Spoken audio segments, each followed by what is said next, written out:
And for the next 50 minutes, you are going to hear some real golden nuggets from these influential tribal leaders that have made an impactful and influenced tribal countries socially, economically, and culturally.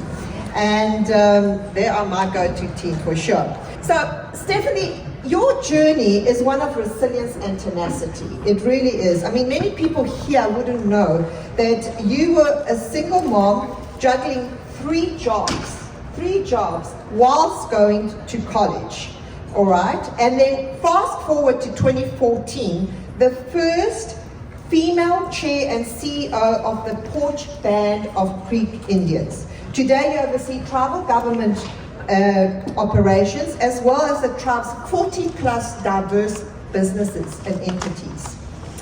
Amidst all this demand and responsibility that you have, I imagine that sometimes and some days, as we all have them, you just want to maybe throw in the towel, pack it all up, and go and sit with your wonderful grandkids, right? What motivates you from going forward, from carrying on? So if you would ask my high school friends, college friends, if Stephanie Bryan would ever be the CEO of the Porch Band of Creek Indians, they would tell you no. Absolutely, because I was a very shy individual, and as you all can tell, I'm not from LA. As she stated, I'm from Alabama. But when I won Princess, very young age, I wanted my sister to go get my crown because I was a very shy girl. But as I grew older, I knew that I wanted to improve the quality of life for people. And that's my motivation. That's always been my motivation. I became the vice chair of the tribe by the flip of a coin. I became the first direct elected official executive team member for the Porch Band of Creek Indians, and I became the first female chair and CEO. And all of that, of course, come with many, many challenges.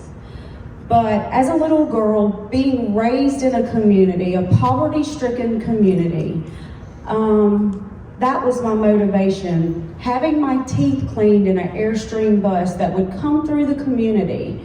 And now we have a 75,000 square foot health clinic that I can watch TV and have my teeth cleaned at the same time. Very modern technology. But that's the passion. When you have the passion to make a difference in people's quality of life, you give them the tools that they need, and then you inspire them to go and do great things. And you started in insurance, which was about quality of life, right? Absolutely. And in the insurance industry, and you think about it, you insure your car, you insure your house, but a lot of people never insure their income, which was the most important thing to have a better quality of life. And so it was always helping people. And that is my passion and drive, is to improve the quality of life for so many people. A wonderful point, thank you. Now turning to Laura. Yours is a truly remarkable also story of resilience. And Laura, over the last 31 years, you've had experience in everything, from economic planning to PR to marketing to cultural tourism. And today you're the CEO of the Coeur d'Alene tribe. And you're laughing because I got that right? You said it? I said it right, Coeur d'Alene, which means the heart of the owl, if anybody didn't know that. And that's another story you can ask her at lunchtime. So I wanted to know from you, you're at the top of the game right now. Can you think of one strategy or one skill that pushed your career forward? Thank you, Katie. Very pleased to be here. So my career started 31 years ago, and what has helped me all along is understanding where I wanted to be and where I wanted to go. And I think it's so important to understand, what do you want? What is your goal? What is your vision? And to be clear on that, and then you can strategize to meet that goal. And I had a challenge with... You were devoted. Yes.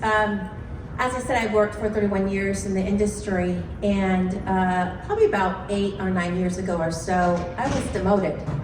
And my boss at the time kind of presented it as a promotion, and I took that as this is not a promotion, this is a demotion. And so I went to him and told him that I understood. My understanding was that this was more of a demotion than a promotion, but I was going to make this more than what it is. And I was very upset, and I went home and was very, let myself go through the process of being mad and angry. But I really dug deep as far as what is my purpose and why am I here? And as I said, I've been there for 31 years, so I truly invested my time, my effort, in my position there, but also working for my tribe. And this is my casino. And so I said, no, I'm going to make the most of this. And so I sat down a couple days later with my boss and had a discussion with him. And I said that I'm going to make your job easier. And I had to get in the right mindset. And I told him, I said, I'm not a token. I'm going to do the best I can and make the most of this position. And I'm going to move forward and work with you. This is our tribe and our casino, and I'm gonna be successful. We're going to be successful, and I will partner with you in that effort.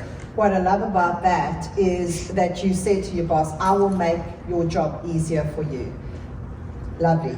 All right, Robin, turning to you. Congratulations on your appointment last year as CEO of Nebraska's first casino, Warhorse Lincoln, and for the upcoming opening of your new casino, Warhorse Omaha. And that's no small feat, being able to have to do both of those and juggle. So you have such a diverse set of experiences, and I think a lot of the people in the room wouldn't even know that you started off as a mechanical engineer in aerospace and manufacturing. Wow. I'm sure that's helped you strategically. What advice would you give with somebody here today that has limited experience outside of the gaming world, outside of tribal country, to broaden their perspective? I think the first thing is to discover and utilize resources. As we're sitting here and we have years of experience, I think the most important thing that I do as I mentor staff, mentor new leadership, is identify resources as we attend these conferences. Here's Jeannie. Jeannie has experience in this. Jeannie is available for questions because we basically all have the same questions. We generally have the same experiences. Why should we have to go through the struggle and figure out how to do it when somebody else has, and somebody else is willing to share those experiences with you? And I think as I was talking to Haiti, one of the things that she does, and I never thought about that, is researching the panel as you attend these seminars. Gives you a good speaking point at the end of this seminar to come up and introduce yourself. And sometimes that's hard, but we're very open to sharing what we have. And I think that's the most important thing that we can do as leaders, is share our experience and share our resources. And I often hear leaders complain that their tribe won't pay for them to come to IGA or G2E. And I say, if you believe in yourself, you need to invest in yourself. And even ask the tribe, ask your leader, I'll pay for half of my entrance fee if you pay for the other half. If they don't go for that, then invest in yourself and increase your value. And by that way, you're increasing your influence and your impact when you go back to your tribe. Jeannie, you're Vice Chair of the National Indian Gaming Commission and responsible for regulating and upholding the integrity of over 524 tribal facilities. How do you sleep at night? Oh, no, that's not my question. No. What would you say is the most critical skill you have developed on your journey to get to where you are today? Excellent question. And melatonin for the first time. Melatonin. And I'm honored to be here amongst these amazing Indigenous leaders. So thank you for including me. As I thought about this, and went through the thesaurus of several different words, I think what kind of puts it together is the word commitment. And especially when it comes to working for the federal government, first through Senator's office for several years, and then at the agency side and on the regulatory side, I witnessed and heard how when I visit our tribes and their communities, where federal or state representatives would come in, want to meet with tribal leaders and community members who would set aside their time. And they're very busy in our tribal communities, but they would make that time. And there would be a lot of promises made, and then I would hear and see the frustration that the federal agencies or whomever was visiting would leave, and they would never hear from them again. So I committed to, especially working for the federal government, committed to following through on what I said, committed to, even if it wasn't an answer that I was wanting to deliver, it was important that I followed through and was very transparent. And also, no matter, I've worked on the Senate side, I've worked on the grant side, and now the regulatory side.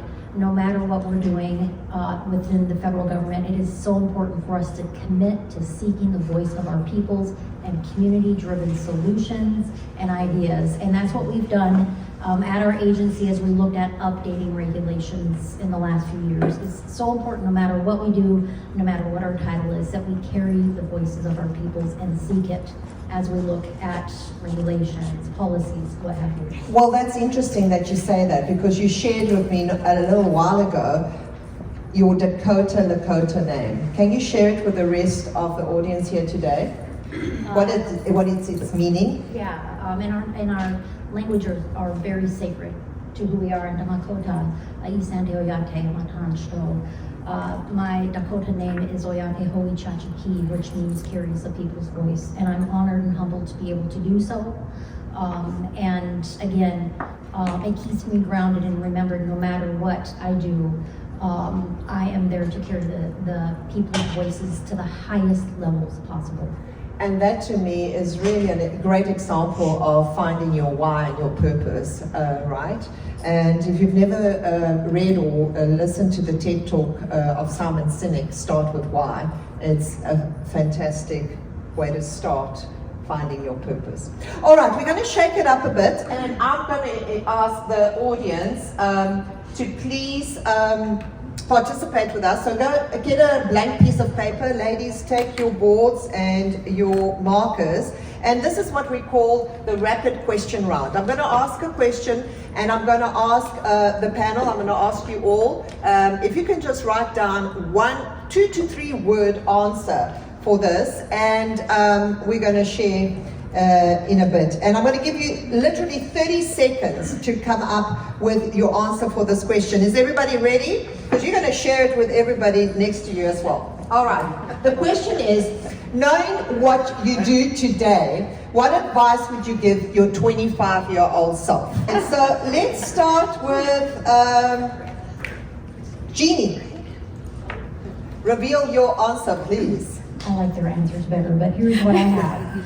That's perfectionism with a circle around it saying no perfectionism. Wonderful. So, and you just said, I like their answers better. Okay, there you go, right? And I 100% agree with that. And I say I'm a recovering perfectionist. Whenever the urge to be perfect rears its head, I go lie down until the feeling goes away. Okay, so perfectionism for you. All right, wonderful. All right, Robin. And I have the same answer. I like their answer better than mine. Find a positive space. Mm-hmm. Yeah. One of the things, as we're working a lot, I was thinking back when I was 25 and I was contracting, working for an aerospace company, 7 days a week, 12 hours a day, stress level high. I still have a lot of stress right now. And I had to find a place, and I'm talking both physical and mental, of where we can go to rejuvenate. You know, we have stresses both at work because of the challenges that are there, and then we still come home and we have families, and we have to find that space where we can re-energize. What was your safe space? Your grandmother. My grandmother, back at 25, and I would go to my grandmother's house. And I was telling Haiti, whatever was going on disappeared once I walked into her house. It was nothing. Why were you stressing out over budgets or time frames? What's really important? And she really kept me grounded. Wonderful. Thank you. Stephanie, you want to reveal your answer to everyone? Self-confidence. So, as I stated earlier, younger, I was very shy, but I immediately in my leadership role discovered that I had to step out of my comfort zone in order to grow. And in order to grow, when you step out of your comfort zone, sometimes it helps you not be on the menu, it allows you to be at the table. And so for such a long time in the state and dealing with the state legislators, I have been afforded, since I did step out of my comfort zone, I have been afforded the opportunity to serve on 5 of the top state boards in the state of Alabama, which is unusual for the Porch Band of Creek Indians. And, you know, I'm the type of person that I'm not intimidated by someone else's intellectual ability. I will sit beside you and learn from you. And, you know, a lot of times it's about being strategical, being analytical, and being open to compromise to accomplish what needs to be accomplished. And self-confidence and knowledge and preservation will help you do those things. Awesome. Knowledge and intellect will give you the confidence. Laura. Ask questions. 25 years ago, I was very young and didn't have the confidence. I thought that if you asked questions, that meant that you were not smart and you didn't know the answers, so you shouldn't be there. And since then, I ask a lot of questions. And it's the more that I know, it's the more that I don't know. And so I ask questions, and I don't know everything, so any chance I get, I will ask the questions if I don't know it, and that provides knowledge. Wonderful. Thank you. Jeannie, on your perfectionism, did you want to add onto that? Yes, first of all, I'm far from perfect. So, and knowing that has given me a lot of freedom. Through the years, I felt like I had to have all the answers, like you were just saying. I felt like perfectionism equaled professionalism.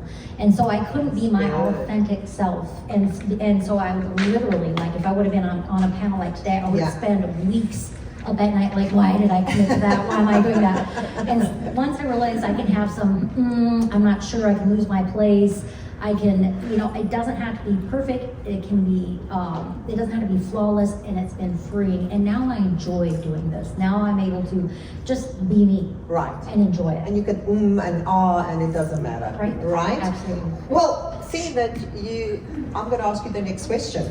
And the next question is just shifting gears to deeper insights is, as you look back on your career journey, what stands out for you as one of the most monumental hurdles that you've encountered, and how did you deal with that? We discussed a little bit about today, and I think along our journeys we have a lot of hurdles. But I think I will focus on, I'm born and raised in South Dakota, member of the Flandreau Sandy Sioux tribe. I said I would never leave my home state, my family, our tribal nations, and I certainly would never move to Washington, D.C. So here I've been 6 years in Washington, D.C. and so it was never say never first, but also I loved being able to go to our tribes. It was such an honor. And I loved being close to my family. I love South Dakota. I'm very committed to South Dakota forever. And so realizing that I've been given an opportunity to carry our people's voices at a larger level nationally was a tough decision, because I was very happy and fulfilled where I was, and I didn't want to leave my family, and I didn't want to leave our peoples. So you got a PhD in being comfortable, being uncomfortable, getting comfortable, being uncomfortable, right? And all of that. Yes, though I was comfortable, I was still felt I was so blessed and grateful to do what I did. Sure. And so I wasn't complacent, but I was, I wanted to stay committed to what I knew, and who I knew, and where my heart was. Sure. And so moving to DC, leaving my family behind. Yeah, that was uncomfortable because growth and comfort don't coexist together, do they? Exactly. Laura, turning to you. You've achieved so much in your 31-year gaming career. I bet your journey hasn't been all a bed of roses, right? What's been your toughest challenge you've faced, and how did you deal with it? Yes, I have faced many challenges, but the most profound challenge was to be the first casino to open after COVID. That was a very challenging experience. We all know that that was very uncertain times. There was no one there to provide answers or a process and how to do things. And as a tribe, if someone asked me, well, how did you do this? You know, how were you the first? And we did not strive to be the first casino. It was just so important. Our gaming provides so much for our tribe and for our communities. We had to find a way to open our doors safely. And so, as tribes, we've persevered. We've gone through so much. So we just delved deep as far as our preservation and how we always take care of our seniors, our young peoples, our community. And so we went there and we looked at our numbers and our local data. We're in rural reservation, and the numbers weren't as high as nationwide. So we have a very strong medical facilities leaders and provided a task force, and we met and we looked at the data, and we just made it work, and we had no major outbreaks, and that was so important. And as tribes, I do want to say that, and I had a mentor who just passed away about a year ago or so, and he always told us that in order to, you know, have sovereignty and use your sovereignty, you need to practice your sovereignty. And I think that as tribes, that's so important that we recognize that. Don't wait for someone to tell you how to do it. Do it and then tell them how you're doing it. I think that's a wonderful point, because you reached out to a couple of tribes and said, should we open together? And most of them were saying, no, we're going to wait a little bit, right? Yes, there was so much uncertainty, and but I just really give kudos to our tribal leaders and our community to where we did come together and persevered. And as I said, we opened successfully with no major outbreaks. Wonderful for taking that initiative. Thank you. All right, we're going to go back to a rapid question round. Is everybody ready? You shared your previous one, right? All right, here we go again, ladies. And the question now is, what is one of the biggest mistakes you've seen leaders make that keep them from reaching the next level of success? What do you see out there? And you think, oh my gosh, you know, as wonderful as this person is, I just don't see them getting to the next. I can't promote this person. This time I'm going to start with you, Robin. What's your answer to that? Would you share it with everybody? Old thinking. Just grab your microphone. Old thinking. Yes, I always think I can talk very well. I can project. I think when I talk about old thinking, I'm not talking about a physical age. I'm talking about a mental age. And as we introduce new practices and new processes, or we're learning how to do things, sometimes we're very set in how things have always been done, right? This is the way we've always done it. And we're not able to be open to different opportunities, different tools, different experiences. So I think that is probably one of the biggest mistakes that I see. I love that, and I see it too. I call it the Titanic disease, where where we just some leaders are so focused on past successes that they don't see the new reality right in front of them, the new iceberg. And to hold on to the future, you have to let go of some things from the past that are no longer working for you. All right, let's go to Stephanie. Your answer is? Not me, it's we. And too many times, as a CEO, and there's a lot of you operators here in this room, I've discovered that you treat the janitor just like you do the CFO, because you never know what any of your employees may be going through. And just speaking to them, talking to them, letting them know how important they are to the organization, because we would not exist as a CEO or companies without the value of the employees. And so many times That is the downfall, or the reason people cannot be successful is because they focus too much on me instead of we. And I've oftentimes won so many awards. And receiving those awards, I've told everybody, this is an award from a team. And at Porch Creek, we have one of the most dynamic teams ever. So making sure that you invest in your employees and the importance and the role that they play so that we can operate, which is what generates revenue, is so important. I love that. It's not me, it's we. Perfect. Laura. Conflict management. Many people avoid conflict, and through the years I've learned that that's not good leadership. It's so important that you address any conflicts and manage that appropriately. I had to terminate a long-term tribal member, and that was very difficult. And it's certainly not anything I enjoyed or wanted to do. But I had a responsibility to take care of the business, and for the right reasons. And I once again had to go deep within my belief system, value system, and truly check in. What is important here? And for the betterment of the business, for the other employees. And so I had to go through that difficult decision to terminate that long-term tribal member. And I was very much scrutinized by leadership and by others.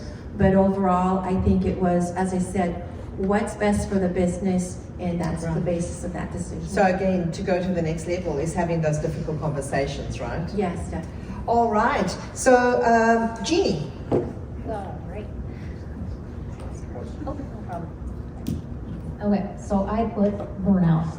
I think in leadership, you get a lot of competing priorities, and sometimes it's okay to delegate. Sometimes it's okay to say no to certain committees. And just learning to take care of yourself and your family, if you have a family, but just not getting burnout so that you don't lose your passion and what you're good at. So that is something that I have to learn to do, is kind of select priorities based on my passion and where I was talented or had experience in. Wonderful. Thank you.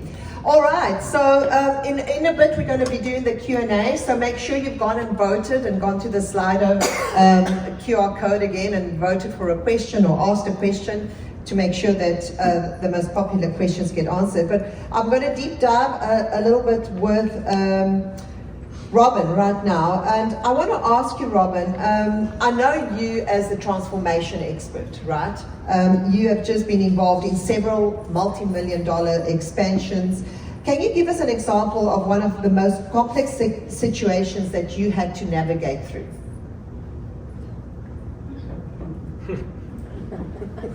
Easy question.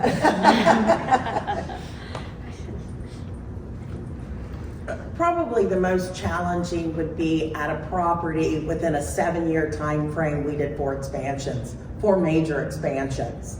It was on the Mexican border. It's Kickapoo Luck Eagle Casino in Eagle Pass, Texas, 2.5 hours southwest of San Antonio. And we had lots of challenges, geographical challenges, language challenge. We had tribal members who were trilingual, who spoke Kickapoo, Spanish, and English. And so communication was very important. We deeply affected, our revenues deeply affected the tribe. And as we all have in some form or another, we've all had buildings that were not designed to be casinos that we started in. And as I got there, and I worked for them 3 times in my career, as I got there the 3rd time, there was a building that they had retrofitted into a casino, and it had concrete floors. So what had been done is they had dug channels to lay data and power. And over time, they had filled in the channels with subgrade concrete and put a computer floor on. So when I would walk across the floor, it was spongy. And it was definitely a safety hazard. So as we looked at the project to install raised flooring, our projections were a 6-month job, and we could not afford to affect revenue for that length of time. And you said, no, it's not going to happen in 6 months. I said, absolutely not. We're going to have to figure out another way to do it. Right. So planning, talking, replanning. We were able to get the project down of where we installed raised flooring. Yes. And that means unhooking your machines, tearing your carpet up, your existing flooring, putting new down. We went from 6 months to 30 days. 6 months to 30 days. And the way you did that, was it, you got everybody involved? We had everybody involved. We had training sessions, we had practice sessions. As we planned out how it was gonna work and the quickest way we could do it, then we would go on the side and okay, let's see if this will really work. And it actually did. And I think we were all still, and I was too. It's like In shock. happy. Okay, Yes, from yes. 6 months to 30 days. 30 days. That's 30 days. incredible. Well done on that. All right, so moving to Stephanie. So in your multifaceted role, can you think of one of the most complex situations you've had to face, and how did you work through it? So I guess as I was sitting in my office and my assistant says, there's a police officer here to serve you papers. Oh, that's And I just became the chair and CEO of the Transformative Creek Indians, and I immediately read the document, and our sovereignty was being attacked along with our jurisdictional our jurisdiction was being questioned by the Attorney General of the state of Alabama, Luther Strange. And so I immediately began to say, what do we do as a tribe? So we conducted a strategic workshop. We were one of the first tribes to diversify our portfolio outside of Indian gaming into the commercial properties. So I thought at that moment, as a leader and CEO, what will happen in this state? Because Class 2 gaming was our bread and butter. And immediately, just as a visionary that I am, very strategical, analytical person, I thought, how can I, as well as our leadership team, how can we diversify and create other businesses outside of the gaming industry and outside of our tribal gaming? And so I will tell you, it was a very difficult time, but it was a very smart part on our leadership on the Transformative Creek Indians, because we went from a multi-million-dollar tribe to a multi-billion-dollar tribe. Wow. We've created over 40 diversified businesses outside of gaming. And all I could think about is my experience in growing up in poverty and being a part of the growth of the tribe and just watching the tribe prosper and changing the quality of life for so many people, and they are able to get educated, the best health care, and I thought we can never go back there. But we should also remain humble and never forget where we come from, so we don't lose sight of where we're going as a tribe. So what's interesting is you took the tribe from about a $2 million budget to multi-billion. And what percentage growth was that? So it was 1,700% of what we've have grown.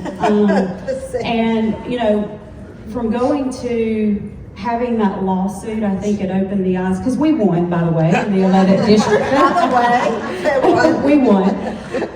So at that point, I think the people in Alabama saw, you know, that's our homelands, we're here, we're a part of this state. Either you can work with us, or we'll diversify outside. And I'm proud to say that we are huge in aerospace, Department of Defense contracts. We have a lot of 8A federal contracting. I have one of our council members here with us, Justin Stabler, who actually is the head of that division and works really hard with our 8A contracting. So it's been a journey, a good journey. well, what amazes me about your journey is going right back to the beginning, where you sold insurance to help families insure their own income. And now you're going back to doing exactly the same, but now it's ensuring the impact of the tribe for generations to come. Absolutely. That's amazing. All right, we're ready for Q&A, everyone? Let's see what we have here. How do you navigate the stereotypes surrounding women who demonstrate open ambition? And to a way, you have answered that question earlier about the intellect, knowledge, and self-confidence. So how would you navigate the stereotypes around it? And you had an example about that. Oh, I did. Would you like for me to share that please, example? if you can. So I served on the National Indian Gaming Working Group in 2007, 2008. And I was asked to present those regulations on a panel in San Diego. And it was some trying times for Class 2 gaming, and Class 2 gaming was definitely the bread and butter for the Porch Band of Creek Indians because we do not have a compact with the state, so we're only allowed to do Class 2 gaming. And so as I presented those regulations at that San Diego conference, and of course everybody left the room, and there were a couple of attorneys in the room, and Hope they're not here today. I think I see them. Anyways, they would remember me if they're in here. So anyways, I'm standing there and everybody's coming up talking, asking questions, and I overheard a couple of attorneys that they said, wow, that woman is so intelligent, but I don't know about that Southern accent. So I immediately went over to the attorney and tapped the attorney, and this is just reaction for me, and I tapped the attorney on the shoulder, and I said, please do not let my accent fool you, because when I set my mind to something, I will accomplish it. And the other attorney looked at him and he said, so never say anything about anyone's accent or where they come from. All right, next loaded question. What legacy do you want to leave behind? Any of other three panelists? What legacy? I'm going to ask Jeannie this. Jeannie, what legacy do you want to leave behind? It goes with kind of what I said before, that at the end of the day, it doesn't matter your title, it doesn't matter your status, your accomplishments, it is how we treat people and how we were as leaders. And especially as Indigenous people, that were we a good relative no matter what role we played. So that is what I hope people remember for me is who I was, not necessarily my titles or what's on my resume, but who I was as an Indigenous person and as a female. Katie, if I could. Of course. Speak to, I think that as tribes, we've always looked out for our next generations to come. And that's such a beautiful, strong value and such a strong guiding principle, is that we're always looking out for our next generations along with our seniors and our youth. And that's so important. And that's our purpose. And that should be our legacy. Also, I think, I did the best I could do, and the best I could do in realm of what my responsibility is as far as being a visionary, but also being profitable, making money, and investing in our future. Stephanie, you wanted to answer this one? So for me, is leaving the tribe better than I found it. And as a leader, we're to look out for the next 7 generations.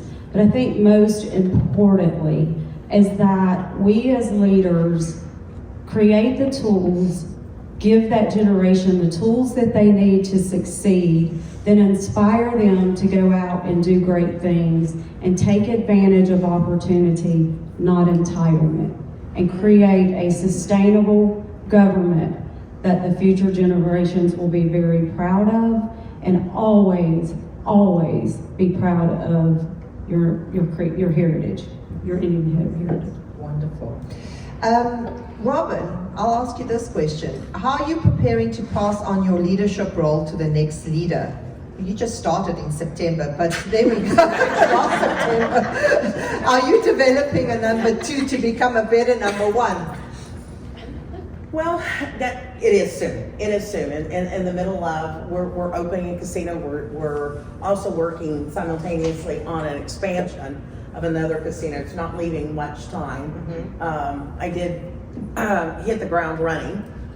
We are looking for a director of finance. If anybody out there is needing a job. And a general manager. and a general manager. But I said, we're a quickly moving train. We can't stop and let you get on, but we're going to reach our arms out and we're going to pull you aboard. So if anybody's interested, it is a fantastic place to be. Oh my gosh. Okay. So there goes that. Okay. Awesome. All right. before we wrap up, I've got one last question, and that for each one of you is, what is the one piece of advice you would give someone here today that aspires to be in your position? Robert, I'm going to start with you.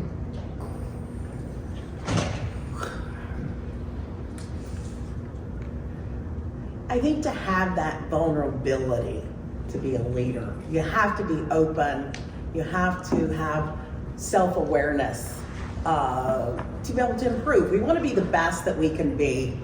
I recently did a Clifton Strength survey, and there are 34 traits.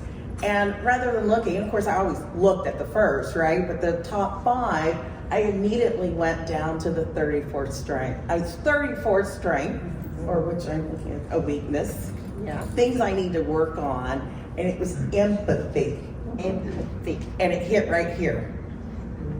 And so I have one child, she's 22, I called her up and I was telling her about this survey. And I said, this is something that I really need to work on. And she said, Mom, and my daughter came to work with me her whole school life. So she was the little fly on the wall. She was always in the office. She would hear me. And now I'm realizing what she heard. And she said, Mom, it's, you already know that this is something that you need to work on. So I think and she said, I wish you would talk to me like you talk to your team members and your employees. But I think as a leader, we have to be vulnerable. We have to be open to that awareness of how do we improve and how do we be better. And that was a little tough. And you've told me something before that I love about your daughter, that she was not in the backseat of your career. She was in the passenger seat. She was very much with me from day one.